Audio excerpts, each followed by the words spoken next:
దేవుని నామానికి మహిమ కలుగును గాక. హల్లెలూయా. అందరూ బాగున్నారమ్మా.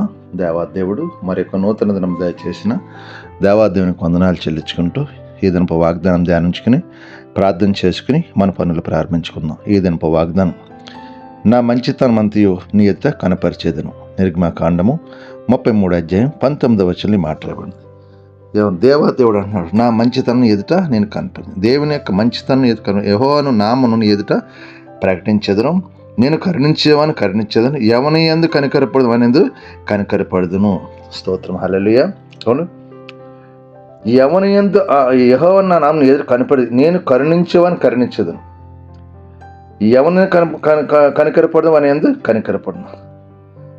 దేవాదేవుడు మోషేతో మాట్లాడుతుంటే, నా మంచితనం నేనేటో నీకు చూపిస్తాను అని దేవాదేవుడు మరి మోషే గారితో మాట్లాడడం జరుగుతుంది. మరి దేవుడు ఎంత మంచి దేవుడు అంటే, ఆయన మరి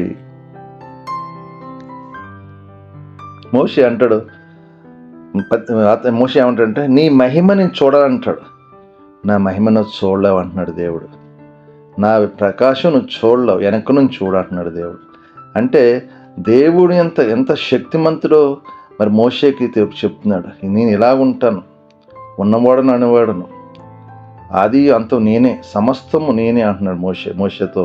మరి ఎంత మంచి దేవుడు అంటే, ఆయన దీర్ఘశాంతం కలవాడు. మనం ఎన్నో తప్పులు చేస్తాం, ఎన్నో పాపాలు చేయను, ఆయన దీర్ఘశాంతం మనం ఇంకనూ కరుణించాలని చూస్తున్నాడు దేవాదేవుడు. కాబట్టి ఆయన మంచితనం నీ ఎదురు కనపడుతుందంటే, దేవుడు మన జీవితం ఎన్నో కార్యాలు చేస్తూ ఉంటాడు, ఎన్నో అద్భుతాలు చేస్తున్నాడు. రోజు అనుదినము అనేకమైన సమస్యలను ఇరుకులను తప్పిస్తాడు, అనేకమైన యాక్షన్లను తప్పిస్తున్నాడు, అనేక ఇరుకులను తప్పిస్తున్నాడు దేవాదుడు. ఎందుకు తప్పిస్తున్నాడు? అతను మంచితనం అంతే. నీ మీద కృప చూపిస్తున్నాడు ఎప్పుడూ కూడా. మరి ఆ కృపను బట్టి ఆయన ఎందుకు విశ్వాసం కలిగిన భయభక్తులు జీవించే కృప మనకు ఉండాలి. దేవుడు చేసిన మేళ్లు పొందుకుంటున్నాం, దేవుని కృతజ్ఞతగా మనం ఉండలేకపోతున్నాం. ఆయన చేసిన మేలుని ప్రతిదీ మనం గుర్తు చేసుకోవాలి. మరి మోషే 400 సంవత్సరాలు ఐగుప్తులో బానిసలుగా బతున్న ఇశ్రాయేల్ జనానికి మోషేని ఏర్పాటు చేసుకుని, మోషే ద్వారా పౌరోహితులు 10 సూచనక్రియలు జరిగించి మరి తీసుకొస్తాడు దేవదేవుడు. ఎందుకని తన జనాలు ఎక్కడ కూడా ఆటంకాలు ఉండకుండా సమాధానం ఉండలేని. అలాంటి ఇశ్రాయేల్ జనము తిరుగుబాటు చేసినప్పుడు చాలా బాధపడుతాడు దేవాదేవుడు. ఎందుకని అతను బంధకాలు 4 సంవత్సరం మొరపెట్టినప్పుడు మరి ఎర్ర సముద్రం 2 పైలుగా నడిపించిన దేవాదేవుడికి మనకి వ్యతిరేకంగా ఎన్నో చేస్తూ ఉంటారు. అలాగే మనం కూడా దేవునికి చేసిన మేళ్ళు మనం అనేక సార్లు మర్చిపోతూ ఉంటాం.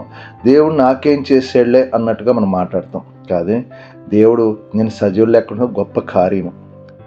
ఎంతోమంది ఇది నా సజీవులు లెక్కలు మరణ బంధకాలకు వెళ్ళి మన సజీవులు లెక్క, దాన్ని బట్టి మనం దానికి కృతజ్ఞత కలిగి ఉండాలి. అందుకే నా మంచితనాన్ని నీ ఎదుట కనపరిచాను అంటే, ఆయన చేసే మేళ్ళేటో మన ముందు కనపరుస్తాడు. అటువంటి కృపధన్యత మనం అందరికి దయచేయను గాక. ఈ వాగ్దానం ప్రార్థించండి, దేవుడు మిమ్మల్ని దీవించిన గాక. మీ కొరకు ప్రార్థిస్తే మీకు నా ప్రార్థన. సర్వాధికారి యేసు ప్రభువా, కృపగలవాడ, కనికరం గల తండ్రి, నీకు వందనాలు, స్తోత్రాలు. మరి యొక్క నూతన దినం దయచేసిన కృతజ్ఞతలు తెలుసుకుంటున్నాం. ఇవనాయన ఈ దినమంతా మేము చేస్తున్న మా చేతి పనులు, మమ్మల్ని, మా యజమాని, తోటి పనివారిని అందరినీ మీరు దీవించండి, ఆశ్రయించండి, కృప చూపించి. ఎవరి ద్వారా ఏ కీడు జరగకుండా అందరితో సమాధానం, శాంతి, దుష్టుడు సాతాండు అనేక మంది గలిబిలు చేస్తే వాడిని జయించే కృప దాచి కృప చూపించండి. అయ్యా, మా కష్టార్జితాన్ని ఆశ్రయించి, మా కష్టార్జితం అర్థంగా పడుతుంది యజమాని నెలలా జీతాలు ఇచ్చేలాగా సహాయం చేసి దీవించి ఆశ్రయించి కృప చూపించమని అడుగుతున్నాను తండ్రి. నీకు వందనాలు, స్తోత్రాలు చెల్లించుకుంటున్నాం. ఇదిగో ప్రభా, ఎవరైనా బలహీనంగా బిడ్డలుంటే ముట్టండి, స్వస్థపరచండి. హాస్పిటల్ ఐసీలను బిడ్డలు ముట్టండి, స్వస్థపరచమని అడుగుతున్నాను తండ్రి.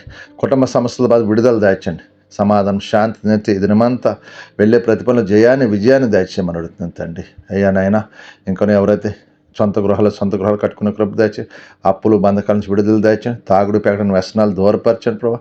నాయన, గర్భాలు ఇచ్చిన నార్మల్ ఎర్లు వచ్చినా సహాయం, వివాహాల కోసం వివాహాలు జరిగేలాగా సహాయం చేయండి. అయ్యా, మీ మంచితనాన్ని బిడ్డలేదు కనుపరచుటకు కృప చూపించి దీవించి ఈ దినమంతా మమ్మల్ని చేతి పనులు దీవించి ఆశ్రయించి కృప చూపించండి.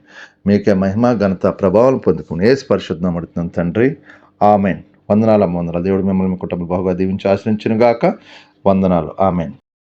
ప్రభువు నామంలో ఈ వీడియో వీక్షించిన ప్రతి ఒక్కరికి జీసస్ స్వస్థత ప్రార్థనా మందిరం వారి ప్రత్యేక వందనాలు తెలియజేసుకుంటున్నాము. మరి ఇంకెన్నో సందేశాలు, వీడియోలు, సంఘ కార్యక్రమాలు మీకు అందుబాటులోకి రావడానికి పక్కనే ఉన్న సబ్స్క్రైబ్ బటన్ని ప్రెస్ చేసి బెల్ ఐకాన్ని కూడా ప్రెస్ చేయాల్సిందిగా కోరుకుంటున్నామండి.